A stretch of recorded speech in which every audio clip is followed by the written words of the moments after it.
जम्मू कश्मीर में national conference और कांग्रेस के इत्तेहाद ने 49 सीटों पर जीत का परचम लहराया। वादी में 10 साल के बाद हुए चुनाव के बाद नेशनल कॉन्फ्रेंस की अगुवाई वाली हुकूमत बनने जा रही है।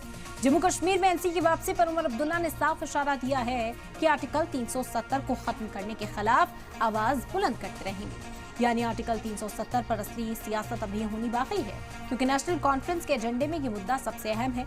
मरकजी हुकूमत ने 5 अगस्त 2019 को आर्टिकल 370 को हटा दिया था।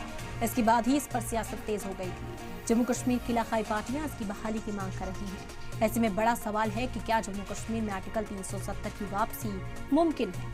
क्या उमर अब्दुल्ला के दावे में दम है? आज की बड़ी बहस में इन सवालों का जवाब तलाशने की कोशिश करेंगे, लेकिन उससे पहले देखिए उमर अब्दुल्ला ने क्या कुछ कहा। हमारा सियासी मौक़िफ़ बदलेगा नहीं।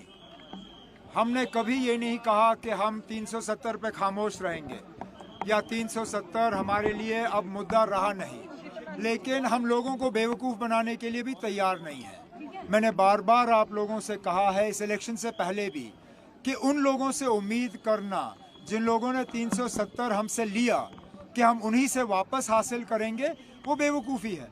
वो लोगों को धोखा देने के बराबर है। हम लोगों को धोखा देने के लिए तैयार नहीं है, लेकिन इस मुद्दे को हम जिंदा रखेंगे, इस पे हम बात करते रहेंगे और यह उम्मीद करेंगे कि आज नहीं तो कल मुल्क में हुकूमत बदलेगी, निज़ाम बदल जाएगा। ऐसी हुकूमत आएगी जिसके साथ हम बैठ के इस मुद्दे पे बात कर सकेंगे और कुछ ना कुछ जम्मू कश्मीर के लिए हासिल कर सकेंगे। ये नेशनल कॉन्फ्रेंस की हमेशा से हमारा ये रहा है लाएअमल, और आगे भी यही रहेगा।